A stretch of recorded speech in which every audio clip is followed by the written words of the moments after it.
जी का मैं दिल की गहराइयों से बहुत बहुत बहुत साधुवाद नमो बुद्धाय जय भीम बोलना चाहूंगा। और खासकर सर्वप्रथम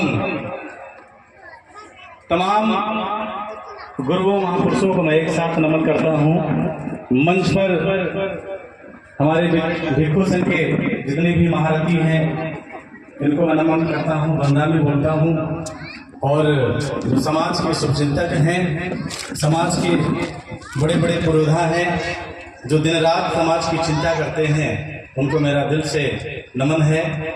और इस कार्यक्रम के पूरे आयोजक कमेटी व बड़े भैया आरपी मौर्य जी की कमेटी, जो संस्थापक मंडल से लेकर के जो सदस्य जितने भी इस कार्यक्रम के श्रृंखला में हैं, आयोजक कमेटी में हैं, उनका मैं कोटि कोटि नमन करता हूं। और ज़्यादा कुछ न कहे कि मैं गीत पे फोकस करूंगा, लेकिन एक बात जरूर कहूंगा, क्योंकि वो बात कहे बगैर ये गीत अधूरी है। गीत की प्रस्तावना होना बहुत ज़रूरी है, क्योंकि भूमिका जब किसी चीज की नहीं होती है तो वो काम अधूरा होता है। जैसे शुरू में जब इस देश में वैचारिक क्रांति में तमाम ऐसे क्रांतिकारी योद्धा आए जो मानवतावादी विचार को स्थापित करना चाह रहे थे, लेकिन क्रांति के दौरान उनकी हत्याएं हुई। बुद्ध से लेकर अब तक जितने भी महापुरुष हुए सबकी हत्याएं हुई षड्यंत्र के तौर पर। ये शायद आप सब लोगों को मालूम होगा या नहीं मालूम होगा, लेकिन फिर भी मैं कहना चाहूंगा इस मंच के माध्यम से। और खासकर एक बात और ये कहना चाहूंगा कि जितना वो हमारे लिए चिंतित थे, उस मानवतावादी सोच को स्थापित करने के लिए रात दिन चिंतित थे, सीरियस थे, उतना शायद हम नहीं हैं। इसलिए नहीं है क्योंकि हमें पता ही नहीं है कि हमें लड़ाई किससे है। हम लड़ तो रहे हैं, संघर्ष कर रहे हैं, लेकिन पता नहीं है किससे संघर्ष कर रहे हैं। कोई कह रहा है रोटी कपड़ा मकान के लिए, कोई कह रहा है हमारा तालाब सुंदर हो जाना चाहिए, कोई कह रहा है कि हमारे यहाँ नल लग जाना चाहिए, कोई कह रहा है हमारे यहाँ कॉलोनी नहीं मिली। ये संघर्ष नहीं है हमारे महापुरुषों का। हकीकत में हमारा जो संघर्ष है वो है मान सम्मान स्वाभिमान का, इंसानियत का। और इंसान हो करके आज वर्तमान में भी ऐसी बहुत सारी वैचारिक विचारधारा के जो लोग हैं, वर्तमान में आप ये कह लीजिए कि सारी व्यवस्था पे काबिज हैं।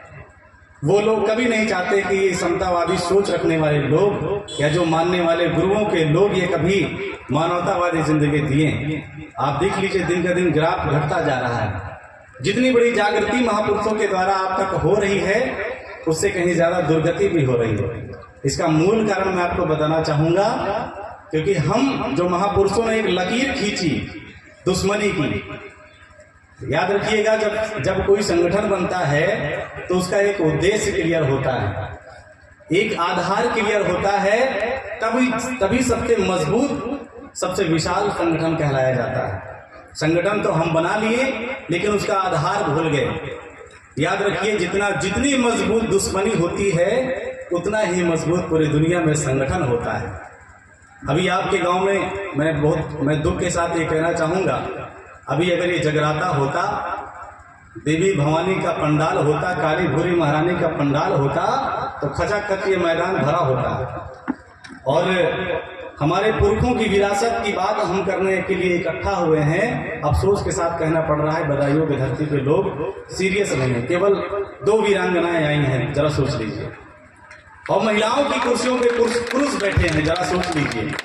पुरुषों की ये फितरत है कि महिलाओं की कुर्सियों पे भी बैठने के लिए वो आगे हैं कि नहीं, तुमको नहीं बैठना है। हमारे पुरखे क्या करते थे? ज्योतिबा फूले क्या किए? सावित्रीबाई फूलों के आगे किए। अभी उसी कड़ी में देख लीजिए, हमारे माननीय शशांक मौर्य जी, वो भी एक पुरुष हैं, लेकिन महिला को आगे कर रहे नहीं। तुम्हें समाज का नेतृत्व करना है, महिलाओं का नेतृत्व करना है, अपनी साहित्यिक क्षेत्र में पूरी दुनिया में अपने आप को स्थापित कर रहे हैं। तो मेरा कहना का मतलब ये है कि हम दुश्मनी भूल गए हैं, उन मनवादी विचारधारा के लोगों की दुश्मनी। जो महापुरुषों ने हमें कहा था, ज्योतिबा फूले ने कहा था, एक स्टेटमेंट थे, आप समझ जाएंगे। ज्योतिबा फूले ने कहा था कि अगर मैं मर जाऊं तो मेरी डेड बॉडी पे उनकी परछाई मत पड़ने देना। मैं इशारों में समझाना चाहूंगा, आप समझिएगा। जिनसे हम लड़ रहे हैं पता नहीं है, डेड बॉडी पर भी अगर परछाई पड़ जाएगी तो मेरी डेड बॉडी भी खराब हो जाएगी। तब मेरे न्यायियों, मेरा अंतिम संस्कार ऐसा करना कि उनकी डेड बॉडी पर, मेरी डेड बॉडी पर उनकी परछाई न पड़ने देना, और उनकी अंतिम संस्कार उनके घर के आंगन में। दुनिया के इतिहास में ऐसे महापुरुष पहली बार पैदा हुए जिनका इस इच्छा को पूर्ति करने के लिए उनका अंतिम संस्कार घर के आंगन में किया गया। अब जरा सोच लीजिए, दुश्मन इतना खतरनाक है। याद रखिए, कट्टरता होनी चाहिए अपने विचार के लिए। अगर हम समझौता करेंगे तो समझौते वाले लोग गद्दार होते हैं, याद रखिएगा। जो व्यक्ति समझौता किया, चाहे वो घर का समझौता करे, इसका मतलब समझौता करने वाले लोग कमजोर होते हैं। और हम लोग किसकी संतान हैं? सम्राट अशोक की। हम किसकी संतान है? अपने पुरखों की, जिन्होंने कभी भी उनकी व्यवस्था की कभी गुलामी और नतमस्तक नहीं टेके। और हम लोग क्या कभी टिक सकते हैं क्या? हम किसी के सामने झुक सकते हैं क्या? जरा बताइए मुझे, झुकेंगे क्या? क्या हम झुकने वाले महापुरुषों की औलाद हैं क्या? आप लोग बोल नहीं रहे, हाथ उठा के बोलिए, क्या हम झुकने वाले महापुरुषों की औलाद है क्या? नहीं। जब तक हम अपने दुश्मन को नहीं पहचानेंगे, लड़ाई लड़ ही नहीं सकते। ऐसे लड़ते हो, वो कभी नहीं चाहते कि आप बराबर से बैठो। व्यवस्था की लड़ाई है, वैचारिक लड़ाई है। इसलिए मेरे भाइयों और बहनों, समझौता न करिए। अपने सिद्धांतों को, कट्टर सिद्धांतों को अपनाइए, अपने महापुरुषों को कट्टर बनाइए। महापुरुषों के विचारों पर जब तक आप चलेंगे नहीं, हम अपनी व्यवस्था को नहीं छीन सकते। व्यवस्था छीनी गई है कि नहीं, ये बात तो सबको पता है। जब कोई चीज आदमी छीन नहीं, हम अपनी व्यवस्था को नहीं छीन सकते। व्यवस्था छीनी गई है कि नहीं, ये बात तो सबको पता है। जब कोई चीज आदमी छीन लिया है, दुनिया का सबसे ताकतवर आदमी है, तो आप उनसे हाथ फैला के ले पाओगे क्या? नहीं ले पाओगे ना। आप उनसे ये कहोगे, भैया मेरी विरासत मुझे दे दो, प्यार से मोहब्बत से देंगे क्या? वो दिन रात आपको खत्म करने के लिए, दिन रात आज भी मेहनत कर रहे हैं। भले अभी मैं बताना चाहूंगा, थोड़ी बात कड़वी लगेगी, ये देश पूरी तरीके से हिंदू राष्ट्र है।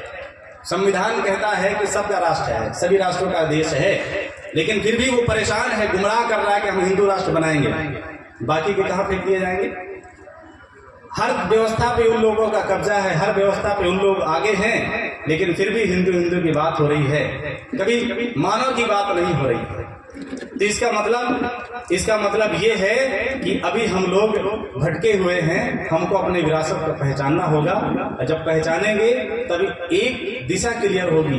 जब दुश्मनी क्लियर होगी तो एक सम विचारधारा के लोग इकट्ठा होंगे। अभी आरपी मौर्य जी बदायूं में हो सकता अकेले हों, लेकिन मुझे मेरे दावे के साथ मैं कहना चाहूंगा, आज नहीं तो कल उनके जैसे शेर उनके साथ आएंगे।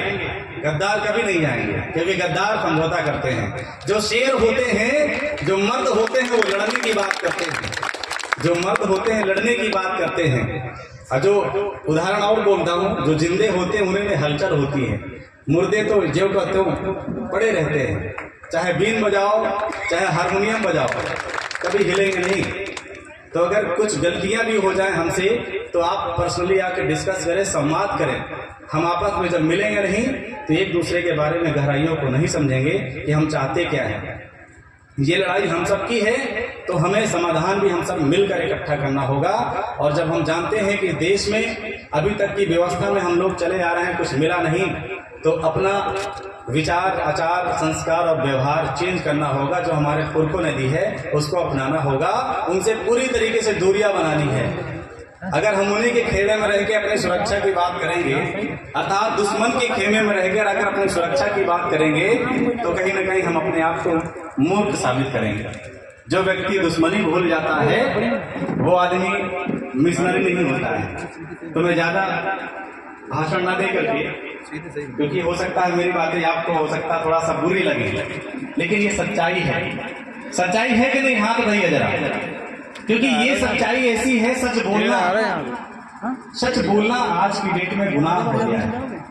अगर हम सच कहें कि भैया दारू छोड़ दो और ये दुनिया भर घूम छोड़ दो, तो बोले नहीं आप मेरे को चोट पहुंचा रहे हैं। अगर हम इसका फायदा क्या है, तो फायदा नहीं बता पा रहे। अगर उनसे पूछ लिया जाए कि गोबर में टीका क्यों लगाते हो, तो पता नहीं है, लेकिन लगा रहे हैं क्योंकि पुरखे कहे हैं। जान लीजिए ब्राह्मण, मैं थोड़ा सा बताऊंगा। इस देश में जो मनुवाद जो होता है, मनुवाद किसी जाति का नाम नहीं है, एक विचारधारा है। ये इंसान होकर दूसरे इंसान पर भेदभाव करता है, वो 6 चीजों पर अटैक करता है। एक लाइन बोलूंगा, उसके बाद गाना सुनाऊंगा बस। तन, मन, धर्म, सत्ता, संगठन, इन 6 चीजों पर बहुत बुरी तरह अटैक कर रहा आज भी। आप 9 दिन अभी करके चले आए, उसका कोई रिजल्ट नहीं मिलेगा आपको। ये 6 चीजों पर अटैक अगर आप लोगों ने होने से रुक गए, अपने आप को बचा लिए, तो इस देश में आने वाले समय में आप इस देश की शासक कहलाओगे। ये मेरा दावे के साथ कहना चाहूँगा। आप सब कुछ उनकी कही हुई बात को एक नहीं मानना है। आने वाले समय में अगर मौका मिले तो आरपी भाई मौर्य जैसे लोगों को जरूर आगे आने दीजिएगा, नहीं तो इस देश बिकने में देर नहीं लगेगी। ये देश पूरा बिक जाएगा। आप चिल्लाते रहोगे, बुद्ध अशोक की बात करते रहोगे, गीत संगीत हम सुनाते रहेंगे, आप लोग दारू पियोगे और जय भीम नमो बुद्धाय बोलोगे, सत्यानाश हो जाएगा। तो आप शीलों से मत भटकिए। आइए, रास्ते में हम लोग एक संदर्भ बनाते चले आए। रास्ते में सोचा कि गीत हम सुनाएंगे आपको, तो आपको यही लगेगा यार ये गीत हमने सुना है। तो ये गीत जो आपकी मर्दानगी पर सूट करता है, वो गीत हमारे बड़े भाई शशांक मौर्य जी ने लिखा। इसलिए लिखा क्योंकि जितने क्रांतिकारी हमारे आरपी मौर्य जी हैं, उतना ही क्रांतिकारी गीत भी होना चाहिए।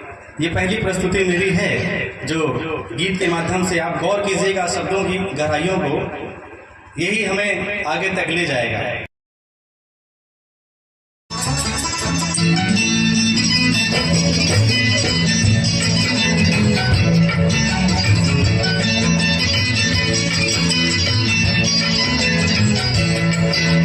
प्रेम जहाँ पर काम करे ना, प्रेम जहाँ पर काम करे ना, काम करे तलवार। विश्व विजेता तुम मोर वंश को नमन है बारंबार। हाँ, प्रेम जहाँ पर काम करे ना, काम करे तलवार। विश्व विजेता तुम मोर वंश को नमन है बारंबार। विश्व विजेता तुम मोर वंश को नमन है बारंबार। अपने लिए तालियां जरूर बजाइए कि बेटी बेटी।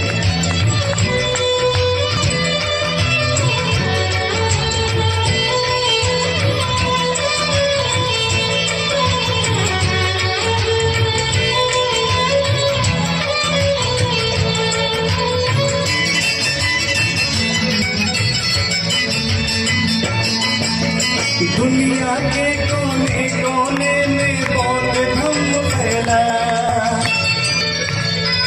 दुनिया के कोने कोने में बौद्ध धर्म फैलाया। सब लोग हित को ही जिसने अपना ध्येय बताया। खंड खंड भारत को जिसने जोड़ अखंड बनाया। सारे जग को भारत में ही, सारे जग को भारत ने दिया ज्ञान आधार। विश्व विजेता तुम मोर वंश को नमन है बारंबार। हाँ, प्रेम जहाँ काम करना के तलवार। विश्व विजेता तुम मोर वंश को नमन है बारंबार।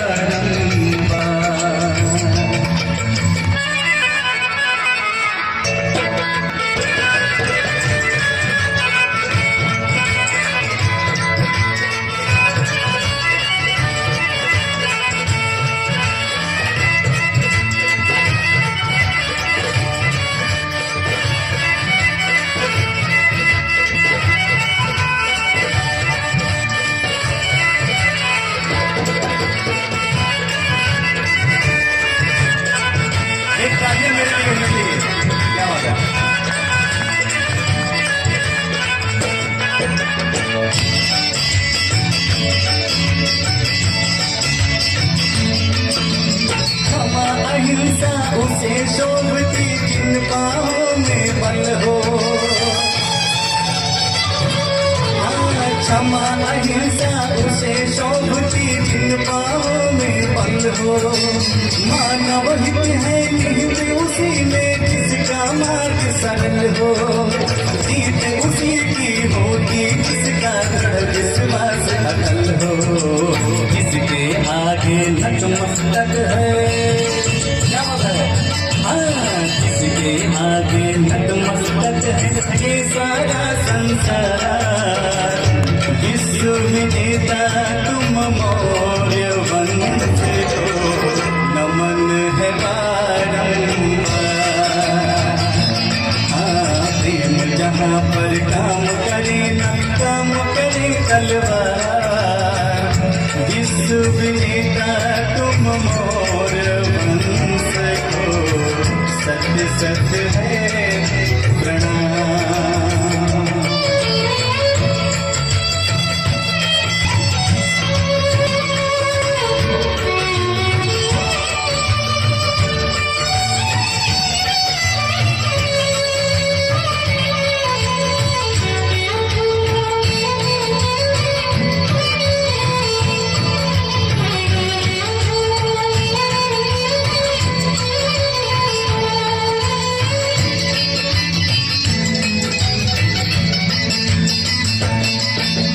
पंचशील का पालन जिसने हृदय में अपनाए।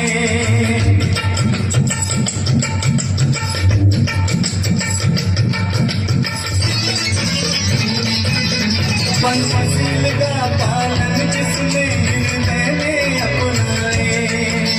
सद्बुद्धि मिल जाए उसको वो आगे बढ़ जाए।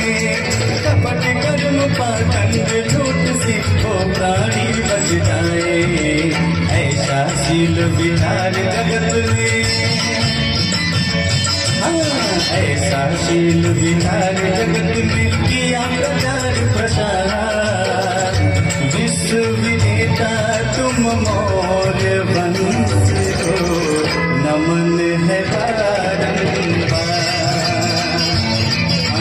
प्रेम जहाँ पर काम करे न काम करे तलवार।